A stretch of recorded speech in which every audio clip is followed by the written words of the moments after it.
საპატრიარქოს ოფიციალურ Facebook გვერდზე შენდობის დღესთან დაკავშირებით სრულიად საქართველოს კათოლიკოს პატრიარქის მიმართვა გავრცელდა. სრულად გთავაზობთ მიმართვის ტექსტს. საქართველოს მართლმადიდებელი ეკლესიის სულიერ შვილებს, მკვიდრთა საქართველოისათა და საზღვარგარეთ მცხოვრებთ. მოწყალებითა ღმრთისაითა კვლავ დადგა დიდმარხვის წინადღე, დღე შენდობისა და ურთიერთცოდვათა მიტევებისა. ხშირად გვიჭირს ამ ნაბიჯის გადადგმა, სხვისთვის პატიების თხოვნა, ან წყენის დავიწყება, მაგრამ ყოველთვის უნდა გვახსოვდეს მაგალითი უფლისა ჩვენისა იესო ქრისტესი, რომელიც ამ ქვეყნად მოვიდა ჩვენი ცხონებისათვის, აღასრულა მრავალი სასწაული, რომლებიც სრულად რომ აღეწერათ, ქვეყანაც ვერ დაიტევდაო დაწერილ წიგნებს, ბრძანებს მოციქული, განკურნა ბრმანი, კელობელნი, დავრდომილნი, კეთროვანნი, აღადგინა მკვდარნი, იმედი, ნუგეში, სიხარული მოჰფინა მრავალთ, მაგრამ სწორედ იგი მიიჩნიეს ბოროტის მსახურად და უმაღლესი და ამავე დროს დამამცირებელი სასჯელი, ჯვარზე გაყვრა და სიკვდილი მიუსაჯეს.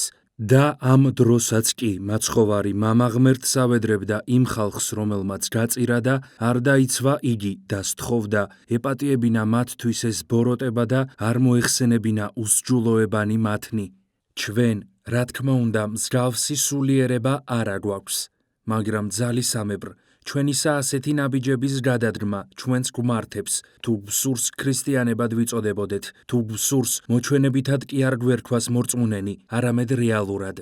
ღვთის გულისათვის მოწყალენი ვიყოთ ერთმანეთის მიმართ, რათა ჩვენს შეგვიწყალოს უფალმა და მოგვიტეოს შეცოდებანი ჩვენნი, მეც, მდაბალი ილია მეორე, კათოლიკოს პატრიარქი, სრულიად საქართველოისა, მუხლმოდრეკით გთხოვთ შენდობას ყველას, ვისაც გაწყენინეთ ნებსით თუ უნებლიეთ, ვისით ხოვნაც ვერ გავითვალისწინე, ვისით კივილიც ვერ გავითავისე, შემინდეთ და მაპატიეთ ყოველი, შევთხოვ უფალს, მეუხებითა ყოველთა წმიდათა მისთათა, შემინდოს შეცოდებანი ჩემნი და მომმადლოს ძალა ღვთისა და თქვენი ერთგულებისა.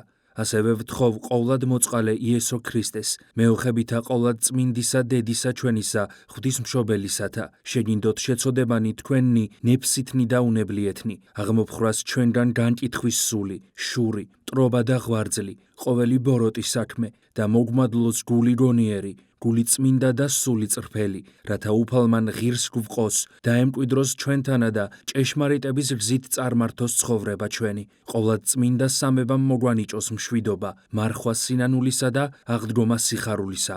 ამინ. ილია მეორე, სრულიად საქართველოს კათოლიკოს პატრიარქი. 2 მარტი 2025 წელი.